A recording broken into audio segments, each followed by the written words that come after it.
Assalamualaikum warahmatullahi wabarakatuh.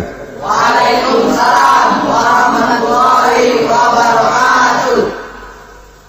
Alhamdulillah wassalatu wassalamu ala sayyidina Rasulillah sayyidina wa maulana Muhammad ibn Abdullah wa ala alihi wa sahbihi wa mawalah.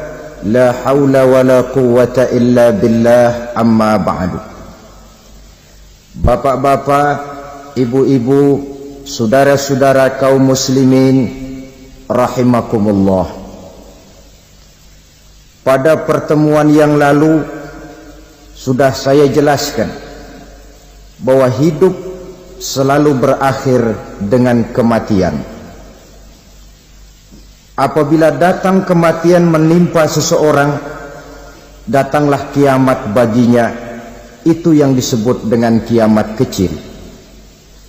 Hakikatnya mati adalah perpindahan dari kehidupan di dunia ini menuju kehidupan di alam barzakh. Menunggu kita di alam barzakh sampai datangnya saat kiamat. Entah 10 tahun, entah 100 tahun, entah 1000 tahun, hanya Allah saja yang maha tahu. Adapun orang-orang beriman yang melakukan amal kebajikan dalam kehidupan di dunia ini, masa penantian yang lama di alam barzakh buat mereka sebentar saja. Tetapi bagi orang-orang kafir yang ingkar, yang tidak beriman kepada Allah, yang hidup di dunia cuma menumpuk-numpuk dosa, tentu penantian di alam barzakh akan merupakan waktu yang sangat lama. Bukankah dalam kehidupan kita waktu itu memang relatif? Contoh misalnya, bagi pemuda-pemudi yang sedang duduk asyik memadu cinta, waktu 4-5 jam saja rasanya cuma 4-5 menit, tenggelam oleh keasikan. Tapi buat orang yang berbaring di rumah sakit, meratap di balik-balik apa itu tembok derita kata lagu, di balik dinding-dinding penjara, sehari bagai seminggu, seminggu rasa sebulan, sebulan boleh jadi rasa setahun. Penantian yang sangat lama. Kapan kiamat itu akan datang?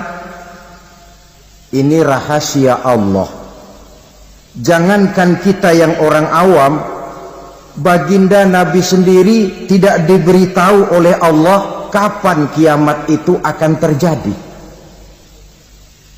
Tetapi sungguh pun demikian, banyak hadis-hadis yang menjelaskan ciri atau tanda-tanda datangnya kiamat. Nah, kalau sudah bicara soal tanda kiamat itu ada dua. Pertama yang disebut alamatus sughra, tanda-tanda kecil. Ini waktunya masih ada tenggang. Ada yang dinamakan alamatul kubra, tanda-tanda besar. Artinya kiamat sudah diambang pintu. Apa tanda-tanda kecil dari datangnya hari kiamat itu? Misalnya kata Nabi, apabila ilmu sudah diangkat oleh Allah, artinya apabila ulama sudah banyak wafat, minat orang belajar agama berkurang, lalu kebodohan nampak merajalela di mana-mana, zina dikerjakan secara terbuka, minuman-minuman keras jadi kebanggaan, itu termasuk di antara tanda-tanda kecil terjadinya hari kiamat. Apalagi misalnya iza waladatil ammatu rabbataha, apabila budak sudah melahirkan tuan, Apa maksudnya? Ada yang mentafsirkan apabila anak sudah bisa membudaki orang tuanya.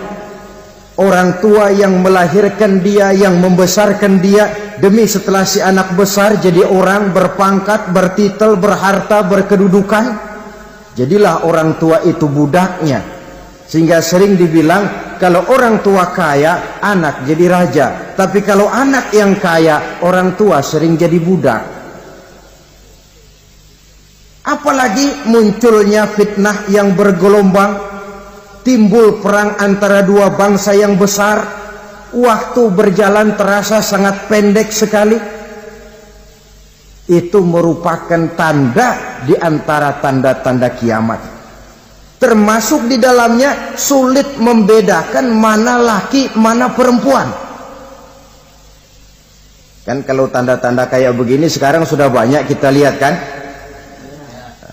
Ulama banyak wafat, penggantinya sulit. Zina dikerjakan berterang-terangan, minuman keras jadi kebanggaan, banyak anak membudaki orang tuanya, sulit membedakan mana laki mana perempuan. Kadang-kadang dari belakang kita lihat perempuan bener, begitu kita colek nengok jenggotan.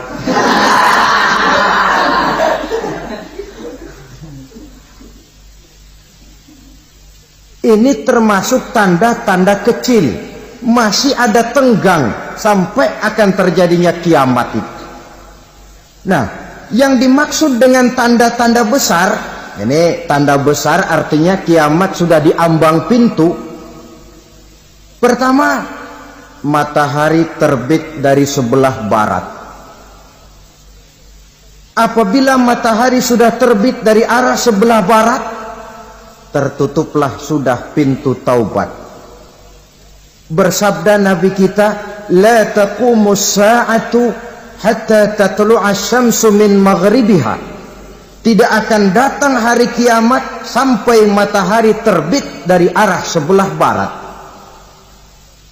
Fa iza tala'at, manakala matahari telah terbit dari arah sebelah barat, wara'ahan nasu, manusia banyak menyaksikan itu, amanu ajma'un, mereka pun lalu beriman.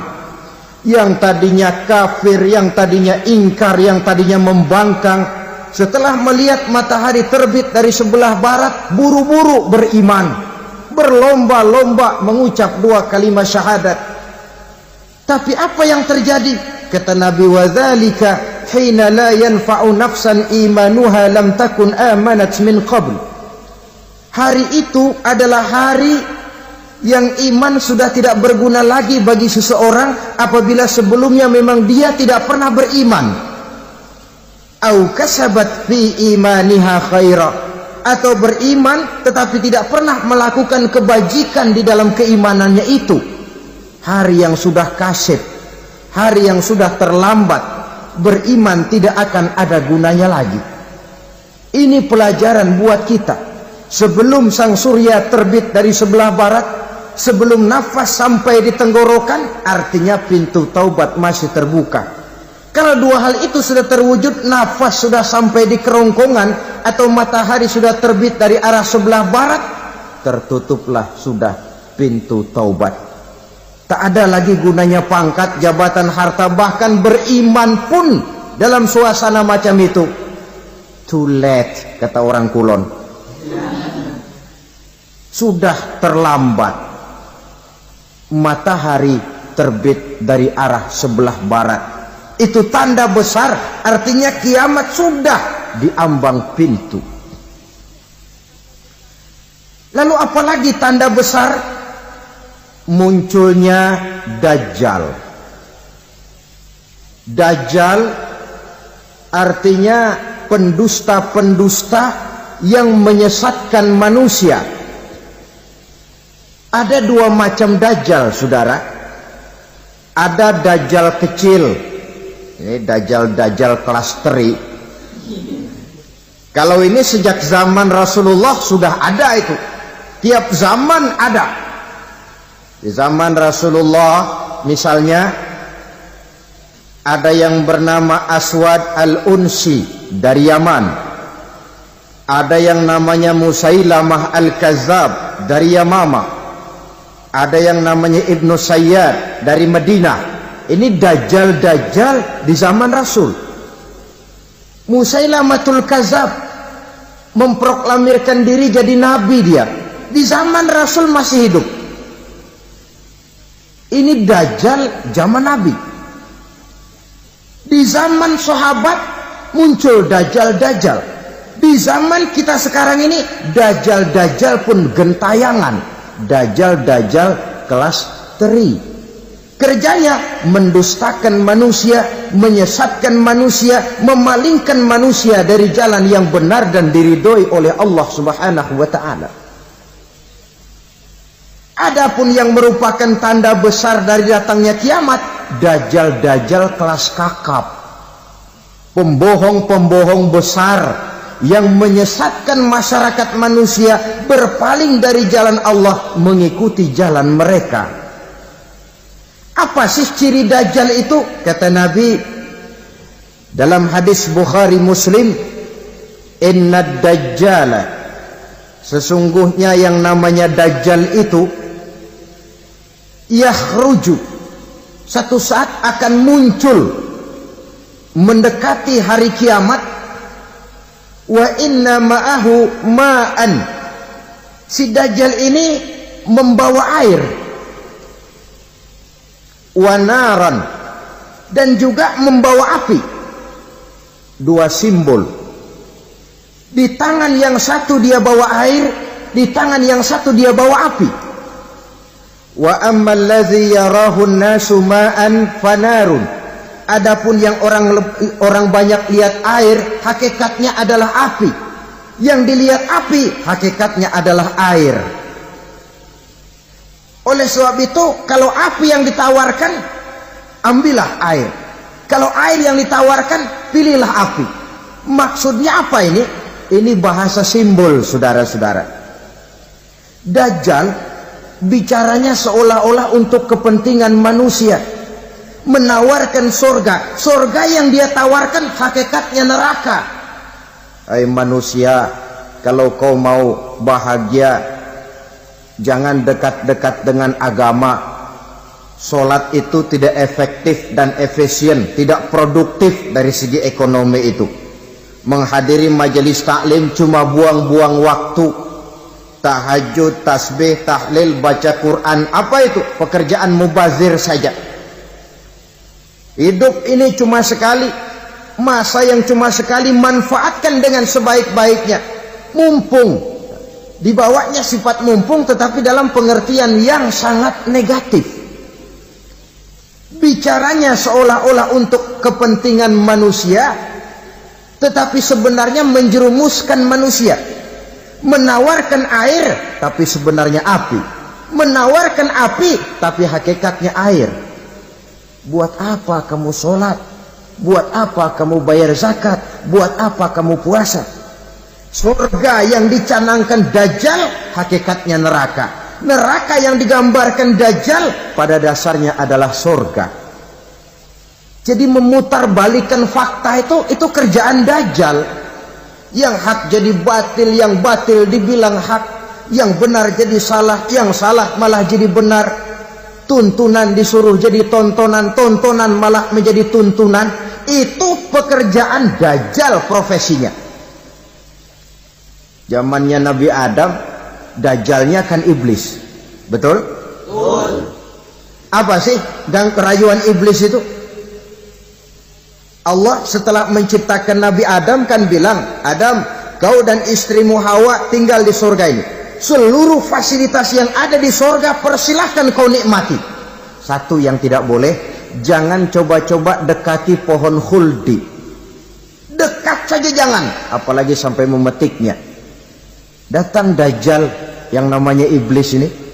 Adam, kamu tahu nggak kenapa tidak boleh makan buah khuldi? Ya nggak tahu, pokoknya saya dilarang. Bodoh kamu Dam.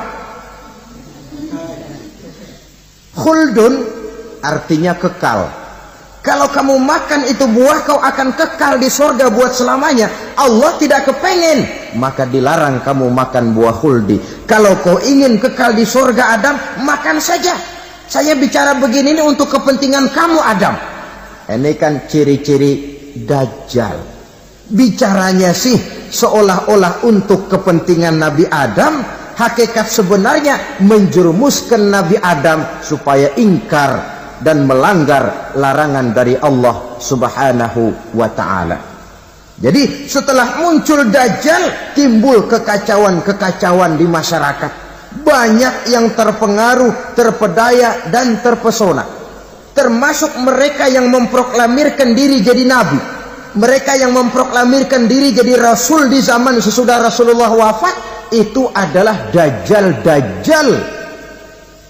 Maka saya ingatkan, kalau di zaman kita sekarang ini ada orang ngaku jadi nabi, ada orang ngaku jadi rasul, biar bahasa Arabnya kental, Quran hafal, hadis ribuan hadis hafal, biar pakai serban sampai menyengser ke tanah, bahasa Arabnya fasih, tapi dia mengaku jadi nabi, jadi rasul. Kita umat Islam wajib tidak percaya, wajib untuk tidak percaya. Itulah Dajjal zaman kita sekarang ini. Tidak mustahil mereka datang mempengaruhi orang-orang awam supaya berpaling dari Rasulullah, mengikuti mereka. Nah, di akhir zaman nanti, mendekati hari kiamat, Dajjal ini muncul, Dajjal kelas kakap, menyesatkan masyarakat manusia untuk berpaling dari Islam, mengikuti seruan mereka.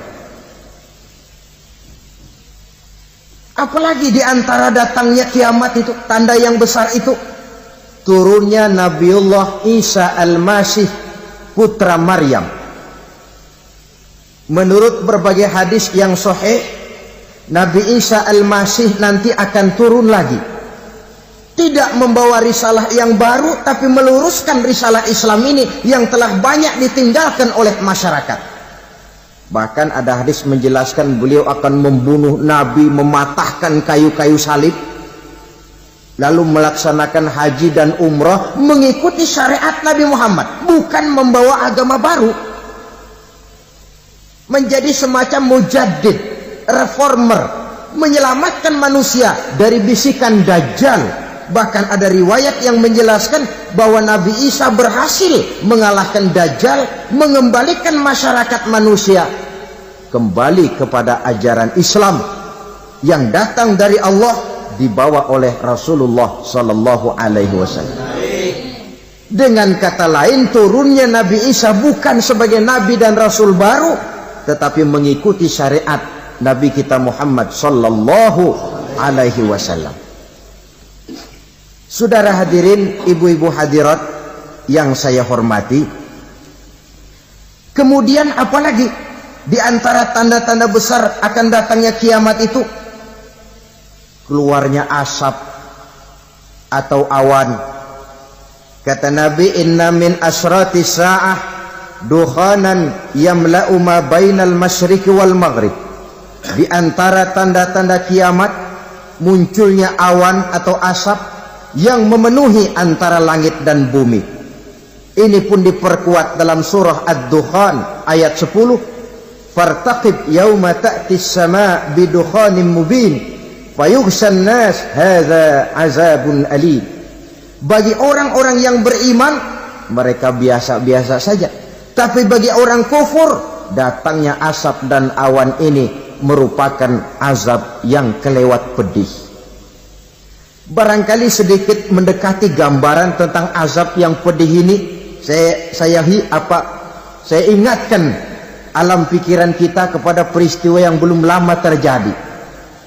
Pernah dengar berita bocornya reaktor nuklir di Chernobyl, Uni Soviet? Pernah dengar? Nah. Bocornya reaktor nuklir di Chernobyl yang mengakibatkan ratusan bahkan sangat mungkin ribuan nyawa. cuma satu reaktor. Bagaimana kalau seluruh cadangan nuklir yang dimiliki oleh para negara adikuasa ini diledakkan? Bahkan yang konon menurut catatan, cadangan nuklir yang dimiliki bersama oleh Amerika dan Rusia sekarang ini sudah sanggup memusnahkan 6 miliar manusia. 1,5 kali lebih banyak dari jumlah manusia yang nongkrong di permukaan bumi ini. Saudara-saudara hadirin yang saya hormati, lalu saat mendekati hari kiamat, apalagi tandanya? Setelah Nabi Isa wafat, pada saat turunnya yang kedua kali, lalu Allah meniupkan angin sejuk. Semua orang-orang beriman, orang-orang baik wafat, sehingga penghuni bumi ini cuma tinggal lagi terdiri dari orang-orang kafir. Tidak ada lagi di bumi ini yang bisa mengucapkan Allah. Sehingga dalam hadis qudsi itu ada keterangan, innallaha azza wa jalla yaqulu li Israfil. Allah pernah pesan kepada malaikat Israfil, kata Allah, Israfil, iza sami'ta qailan yaqul Allah Allah fa akhirin nafah 40 sanatan ikraman liqailiha. Hai Israfil, apabila kau dengar di permukaan bumi masih banyak orang yang mengucapkan Allah Allah, maka tunda sangkakala kiamat itu 40 tahun. Untuk apa? Ikraman liqailiha, menghormati orang yang mengucapkan Allah Allah itu. Wah, jadi karena sekarang masih banyak yang mengucapkan Allah, besar hatilah kita, masih jauh kiamat itu. Tapi jangan lupa, kiamat pribadi, kiamat kecil itu yang nggak kita sangka-sangka. Ajal datang mencabut nyawa, itu kiamat pribadi, dan itu yang pasti kita hadapi, dan itu yang membuat kita tidak boleh bersikap main-main di dalam kehidupan sekarang ini. Saudara hadirin yang saya hormati, tidak ada lagi orang-orang muslim. Seluruh penduduk dunia ini kafir. Lalu terciptalah struktur sosial yang berlandaskan prinsip hidup semau gue. Bakal terjadilah prinsip di mana yang kaya menyantap yang miskin, yang kuat menindas yang lemah. Hidup sudah bagaikan di rimba belantara, berlaku hukum rimba. Siapa yang kuat dia yang menang, siapa yang lemah menjadi mangsa. Timbul kekacauan, maksiat merajalela, munkarat menjadi-jadi, sehingga isi bumi ini penuh dengan segala macam perbuatan dosa. Tidak ada perlunya lagi alam diperpanjang temponya. Datang saat yang sudah dijanjikan oleh Allah Azza wa Jalla, maka terjadilah yang disebut kiamat kubra, kiamat besar, kiamat hancur-hancuran. Bagaimana kejadian ini dimulai? Dalam surah Az-Zumar ayat 68, Allah Subhanahu wa taala berfirman, wa nufikha fis-suri fasa'iqa man fis samawati wa man fil ardi illa man sya'allahu. Maka manakala ditiuplah sangkakala, terkejutlah seluruh yang ada di langit dan seluruh yang ada di bumi. Bila saat kiamat datang, Allah perintah malaikat Israfil, Israfil, tiup sangkakalamu. Ditiuplah sangkakala oleh malaikat Israfil. Yang akibat daripada tiupan itu, seluruh yang ada di langit, seluruh yang ada di permukaan bumi terkejut. Yang ada di langit siapa? Malaikat kan.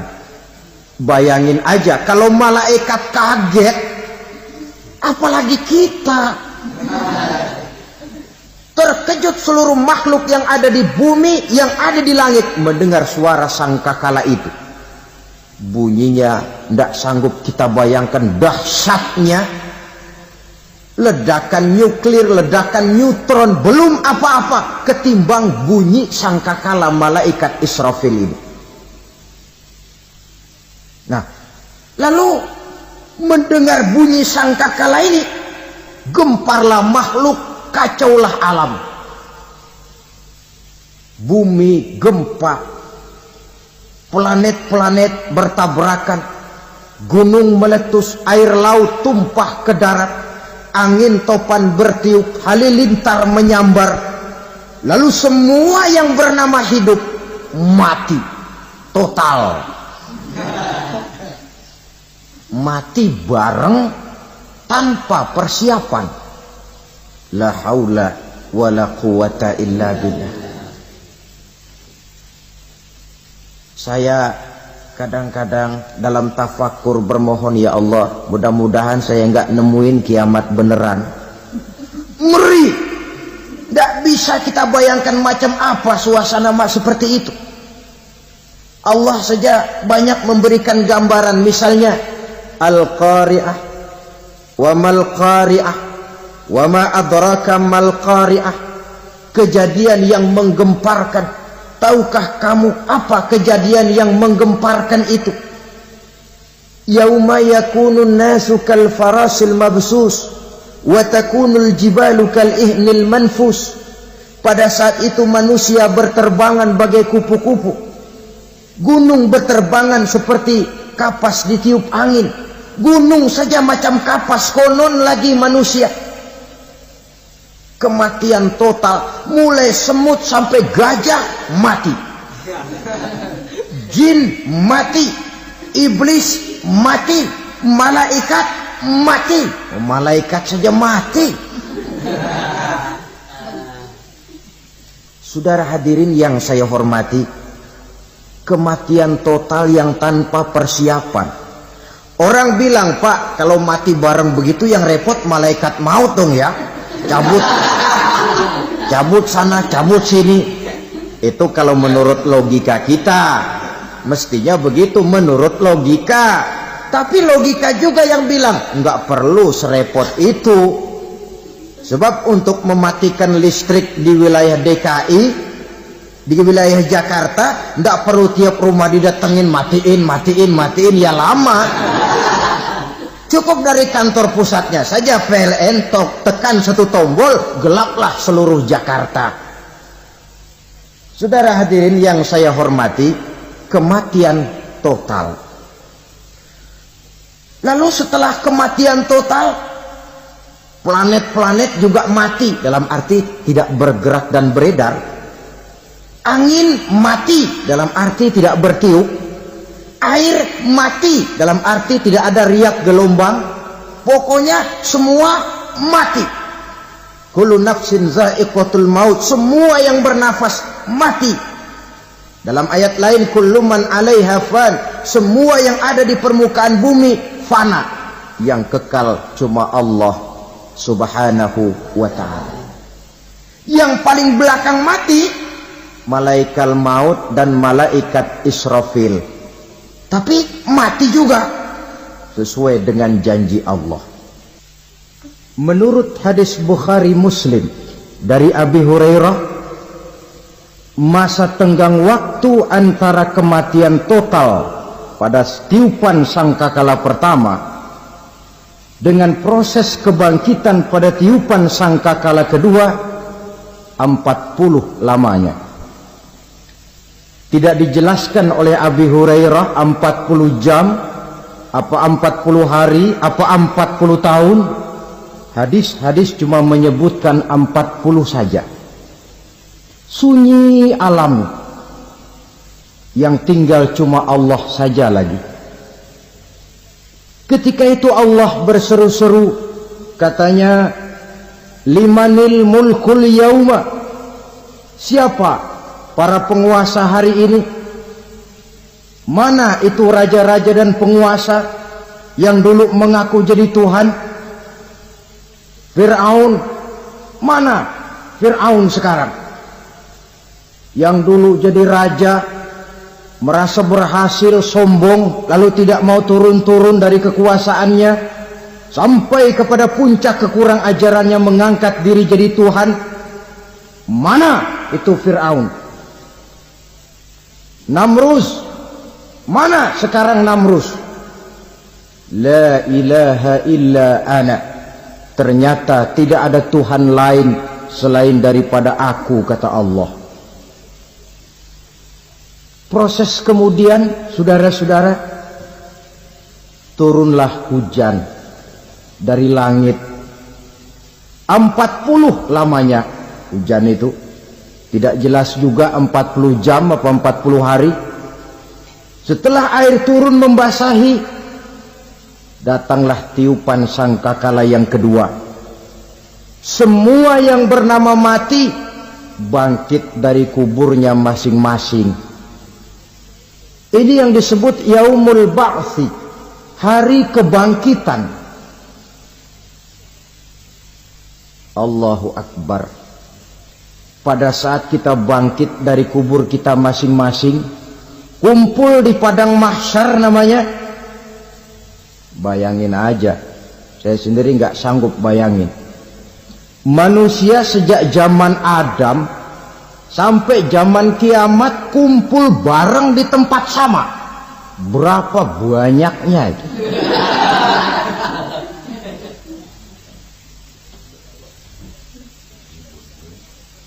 Dan yang luar biasa menurut satu riwayat, pada saat bangkit itu, Masya Allah, roman muka kita berubah,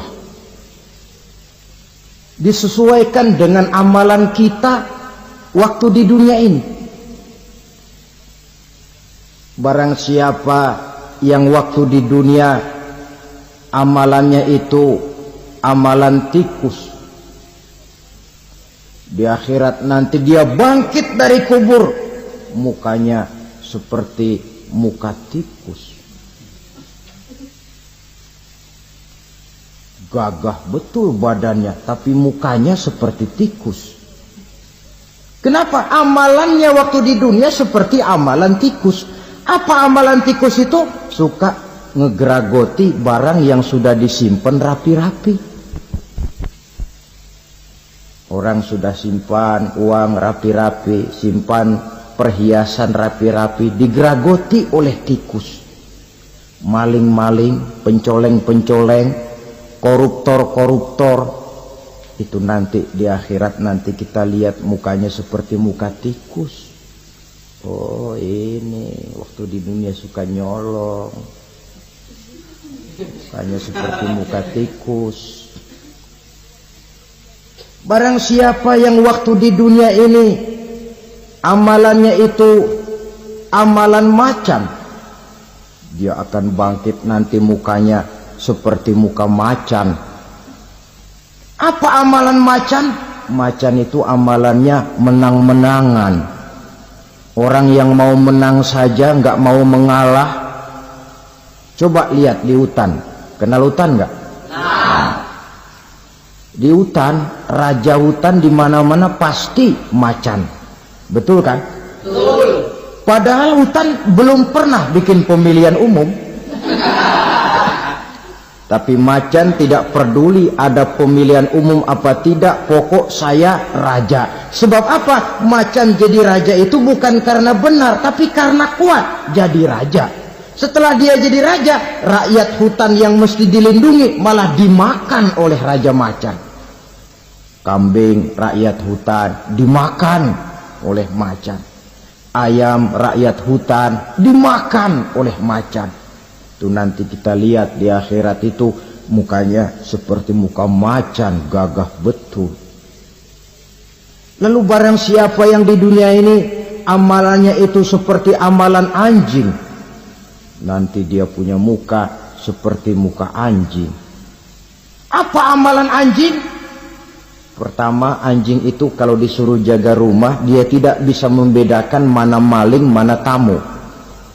Biar yang datang maling, kalau bawa tulang, anjing kalem. Yang kedua, anjing itu akan setia kepada siapa saja yang memberinya roti. Siapa yang memberinya roti, itulah majikannya.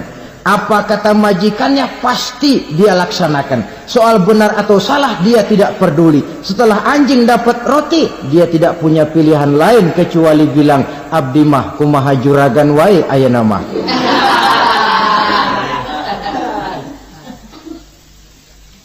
Saudara hadirin yang saya hormati, berkumpul di padang mahsyar, tiap orang sibuk dengan persoalannya masing-masing. Matahari waktu itu didekatkan oleh Allah, panas luar biasa. Ada yang saking panasnya itu mencucurkan peluh keringat sampai sebatas mata kakinya. Ada yang keringatnya sampai sedengkulnya, ada yang keringatnya sampai sepusatnya, ada yang keringatnya mengalir sampai sebahunya, ada yang kelelap oleh keringatnya sendiri, sementara orang di sampingnya nggak apa-apa. Bergantung lagi amalan dia waktu di dunia ini. Saudara-saudara, sebagian orang dalam kepanikan padang mahsyar berombong-rombong datang mereka menghadap Nabi Adam. Ya Adam, anta abal bashar. Hai Adam, Tuhan adalah bapak moyang manusia. Kami sebentar lagi akan disidang, dimintakan pertanggungan jawab. Tolonglah kami, hai Adam. Kata Nabi Adam, jangankan nolongin sampean, saya sendiri tanggung jawab di hadapan Allah. Ketika dulu tidak boleh makan khuldi, saya serobot. Sudahlah, urus diri masing-masing saja, nafsi. Begitu kata Nabi Nuh, begitu kata Nabi Ibrahim. Tiap orang bertanggung jawab sendiri-sendiri. Ketika itulah saudara-saudara, nikmatnya menjadi umat Nabi besar Muhammad sallallahu alaihi wasallam. Sebab apa? Walaupun menurut abjad kita ini umat paling belakang, kan paling belakang kita ini toh, karena Nabi Muhammad adalah nabi akhir, tapi akan dihisap lebih dulu, lewat di atas sirat lebih dulu, masuk surga lebih dahulu ketimbang umat-umat belakangan. Ketika Rasul mendekati ajal, beliau tanyakan itu kepada malaikat Jibril. Malaikat Jibril berkata, Muhammad jangan khawatir, Allah sudah berjanji, inni haramtul jannata ala sairil anbiya hatta tadkhulaha anta, wa haramtuha ala sairil umami hatta tadkhulaha ummatuka. Surga aku haramkan buat seluruh nabi kecuali kalau engkau Muhammad sudah masuk ke dalamnya, dan surga aku haramkan buat seluruh umat kecuali kalau umatmu Muhammad sudah masuk ke dalamnya. Logikanya, walaupun menurut abjad kita umat paling belakang, bakal dihisab paling dulu, lewat di atas sirat paling dulu, masuk surga paling dulu, kalau mampir ke neraka juga paling dulu. Ya resiko. Jangan mau enaknya aja paling dulu. Saudara hadirin yang saya hormati, setelah masa kebangkitan itu jangan dikira begitu bangkit langsung diperiksa. Masih menunggu menanti ribuan tahun perhitungan padang mahsyar untuk sampai kepada proses yang disebut yaumul hisab, hari perhitungan. Seorang demi seorang bakal dipanggil. Bayangkan saja, kita se-RT saja di absen, kadang-kadang perlu waktu lama. Ini manusia sejak zaman Nabi Adam sampai datang hari kiamat, satu demi satu disidang di hadapan Qadi Rabbul Jalil. Status sosial copot sudah waktu itu. Yang pernah jadi hartawan di situ tidak lagi kelihatan kehartawanannya. Yang pernah jadi jenderal tidak lagi dipanggil jenderalnya. Yang ustadz tidak lagi dipanggil al-mukarramnya. Seluruh status sosial selesai. Dipanggillah kita seorang demi seorang menghadap Qadi Rabbul Jalil. Bagaimana proses penghisaban itu? Pertama, proses tanya jawab. Di antaranya ada hadis menyatakan, lan tazula qadama 'abdin yaumal qiyamah hatta yus'ala an arba'i khisalin. Besok di hari kiamat tidak akan bergeser telapak kaki seorang hamba sampai dia ditanya lebih dulu tentang 4 persoalan. Tentang ilmunya, kemana ilmu itu diamalkan. Tentang umurnya, di mana umur itu dihabiskan. Tentang masa mudanya, kemana masa muda itu dipakai. Tentang hartanya, dari mana harta itu didapat dan kemana harta itu dibelanjakan. Ini termasuk proses tanya jawab. Jadi kalau istilah pengadilan dunia, nama Fulan bin Fulan.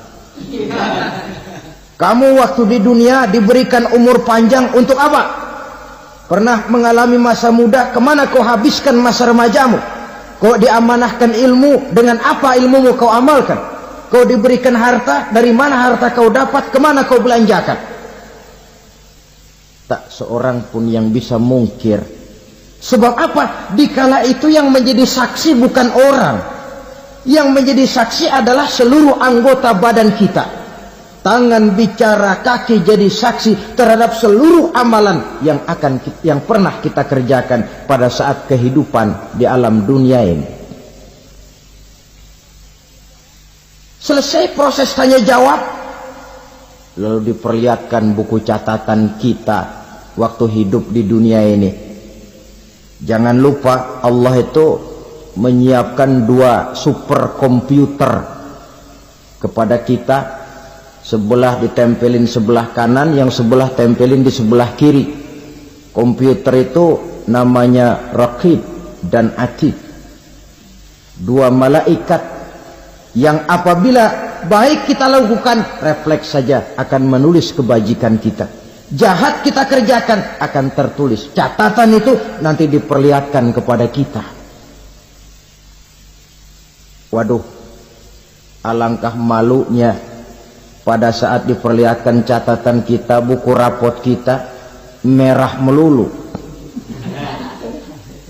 Barangkali diperiksa sambil diomelin, brengsek lo.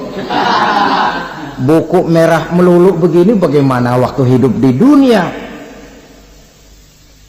Tidak cukup diperlihatkan buku catatan kehidupan, rekaman kehidupan. Rekaman kehidupan kita secara utuh sejak terlahir sampai ajal datang merenggut nyawa.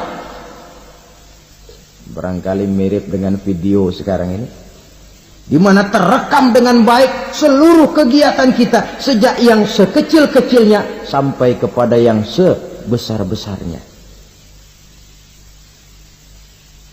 Untuk kemudian kita pun menerima balasan. In khairan fa khairun wa in syarran fa syarrun. Kalau baik ya baik balasannya, kalau jahat ya jahat juga balasannya. Catatan-catatan kita diberikan.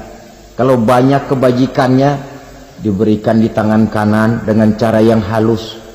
Kalau banyak kejahatannya diberikan dari sebelah kiri atau dilempar dari belakang. Itulah sebabnya sejak di dunia ini kita sudah mohon kepada Allah. Ketika berwudu membasuh tangan kanan, apa kita bilang? Allahumma a'tini kitabi biyamini wa hasibni hisaban yasira. Ya Allah, berikan saya kitab di tangan kanan, dan kalau saya memang perlu dihisap, hisaplah saya yang seringan-ringannya. Tangan kiri berlindung kita kepada Allah. Jangan sampai diberikan kitab di tangan kiri atau dari arah sebelah belakang. Wa a'udzubika an tu'tiya kitabi bishimali aw min wara'i zuhri, dari arah sebelah belakang. Na'udzubillah min dzalik. Setelah selesai lewat proses penghisaban, lewat mizan, timbangan, maka yang sudah selesai dihisab itu bergeraklah menuju sirat, jembatan yang terbentang menuju surga melalui neraka. Saudara-saudara, panjangnya perjalanan sirat itu memakan waktu ratusan tahun. Tetapi orang yang lewat di atas sirat pun macam-macam, bergantung amalannya ketika di dunia ini. Ada yang lewat di atas sirat itu kal barqil khatib, seperti kilat yang menyambar, sudah sampai dia di surga. Cepat bukan main. Ada yang lewat di atas sirat itu seperti orang lari-lari. Ada yang lewat di atas sirat itu seperti orang jalan biasa. Ada yang sambil merangkak, ada yang sambil ngesor, ada yang sambil gelayutan, ada yang selamat sampai ke ujung ke surga, ada yang tergelincir jatuh masuk ke dalam neraka, bergantung amalannya dalam kehidupan di dunia sekarang ini. Tiap kita akan melewati yang namanya sirat ini. Saudara-saudara kaum muslimin yang saya hormati, dengan demikian mereka yang selamat melalui sirat sampai ke terminal akhir surga, mereka yang ketika dihisab ternyata banyak kejahatannya daripada kebaikannya, mereka singgah di dalam neraka. Nah, adapun orang-orang yang beriman menurut ayat Quran dan hadis Nabi itu nanti ada bermacam-macam. Ada orang beriman itu yang dimasukkan surga. Ada orang beriman itu yang dimasukkan ke dalam surga. Ada orang beriman itu yang disebut penduduk surga. Kenapa lain-lain, Pak? Karena waktu di dunia amalannya juga lain-lain. Ada orang beriman yang masuk surga. Ini paling murah tiketnya. Mau masuk surga? Kata Nabi begini, ma min abdin qala la ilaha illallah thumma mata ala dhalik illa dakhala al-jannah. Kalau seorang hamba sudah mengucap dua kalimat syahadat, dia yakin dengan kebenaran kalimat itu sampai matinya, orang itu akan masuk surga. Abi Dzar yang waktu itu diajak bicara heran, ya Rasul kok gampang betul? Iya. Walaupun orang itu mencuri, iya. Walaupun orang itu berzina, iya. Biar dia mencuri, biar dia berzina, kalau dia sudah mengucap dua kalimat syahadat, dia yakin dengan kebenaran kalimat itu sampai matinya, itu orang akan masuk surga. Jadi masuk surga cukup dua kalimat syahadat, yakin sampai mati, masuk surga. Itu perkara masuk. Tapi kalau pertanyaannya diterusin, masuknya kapan, Pak? Nah, ini lain lagi urusannya. Sebab ada yang masuknya itu langsung, ada yang mampir dulu. Di sana tempat cuma dua, kalau tidak surga, neraka. Mau ke surga tapi mampir dulu, yang mampirnya jelas di neraka.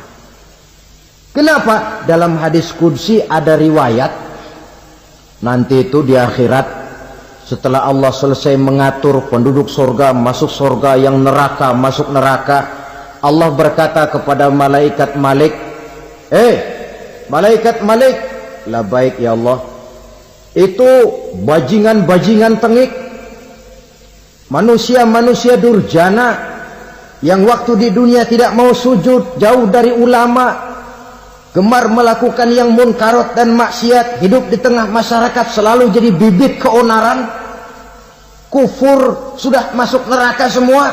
Sudah ya Allah. Nah, kalau sudah, coba sekarang kamu masuk, Malik. Saya, iya, masuk neraka. Mau apa ya Allah? Kata Allah, akhriju minan nar man kana fi qalbihi misqala habbatin min khardalin min iman. Kau masuk neraka, cari di dalam neraka orang-orang yang ada imannya walaupun kecil sebesar biji zarah, angkat mereka keluar. Masuk malaikat Malik ke neraka, cari orang yang ada imannya, korek-korek. Ya repot, udah pada gosong. Yang ada imannya diangkat ke atas, yang ada imannya diangkat ke atas. Lalu dimandikan di Nahrul Hayat, namanya sungai kehidupan di akhirat nanti. Cakep lagi rupanya, bersih lagi wajahnya, apel di hadapan Allah. Kata Allah, bagaimana mas? Kapok nggak sampean?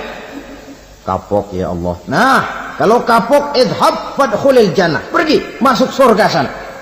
Berangkat mereka ke surga, ketemu sama teman-temannya yang udah sampai lebih dulu, yang nggak pakai mampir lagi.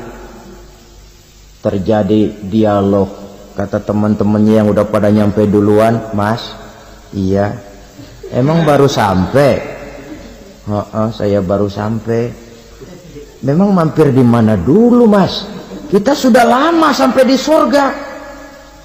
Saudara buka surah Al-Muddathir ayat 34-35. Ma salakakum fis saqar? Kenapa kamu mampir di neraka Saqar? Qalu lam nakum minal musallin. Mereka menjawab, kami mampir di neraka Saqar mas, gara-gara dulunya kami waktu di dunia ndak pernah sholat. Ndak pernah sholat? Ndak pernah. Karena rumahnya dekat masjid, cuma dekat doang mas. Sholat mah enggak saya. Nggak pernah ngasih makan fakir miskin, nggak pernah hadir di majelis taklim, pendeknya nggak pernah melakukan kebajikan. Maka saya pun mampir di neraka Saqar. Untung betul saya punya iman mas, sedikit. Waktu hidup di dunia dulu saya pernah mengucap 2 kalimat syahadat, sekali-kalinya waktu mau kawin. Masya Allah. Untung saja kawin, kalau nggak kawin polos.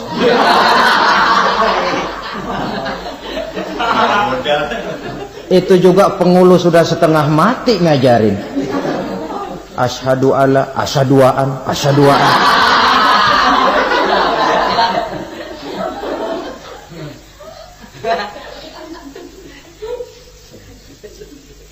Ini namanya masuk surga, ada mampir dulu.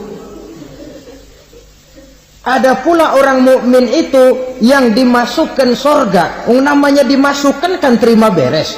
Saya masuk ke rumah, jalan sendiri, cari tempat sendiri. Saya dimasukkan ke dalam rumah, terima beres, pokok ada di dalam, itu dimasukkan namanya. Nggak pakai mampir.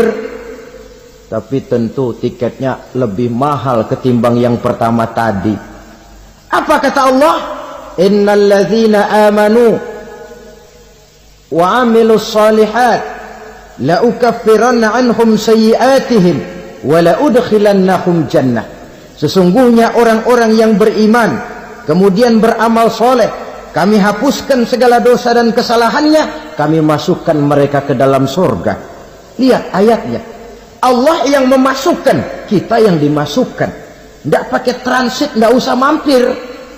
Cuma tidak cukup syahadat, tidak cukup amanu, tapi diiringi dengan wa'amilus salih. Iman, amal. Tidak cukup syahadat, lalu dibuktikan dia sholat, dia zakat, puasa, lalu dia melakukan berbagai macam kebajikan. Ini yang menyebabkan dia tidak pakai mampir di tempat yang bernama Saqar. Lalu ada pula orang mukmin itu yang disebut penduduk surga. Wah, ini sudah VIP ini. Ashabul jannah, penduduk surga. Siapa mereka? Kata Allah, innal ladzina amanu summa istaqamu fala khaufun 'alaihim wa la hum yahzanun ulaika ashabul jannah hum fiha khalidun.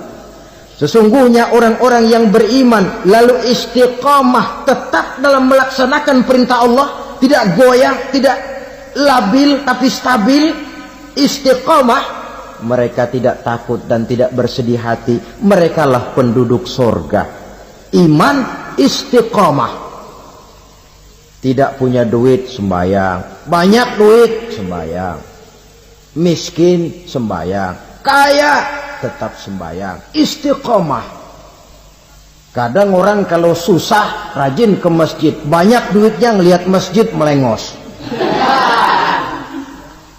Itu yang dibilang waktu miskin hamba Allah, setelah kaya jadi hamba harta. Bergeser, tidak ada nilai istiqomahnya. Saudara-saudara, dengan begitu penduduk neraka itu dua. Ada penduduk permanen, ada penduduk yang semi permanen.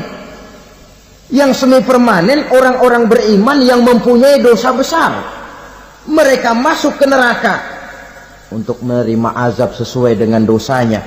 Bila selesai masa azab itu, mereka akan diangkat untuk ditempatkan kembali ke dalam surganya Allah Subhanahu wa ta'ala.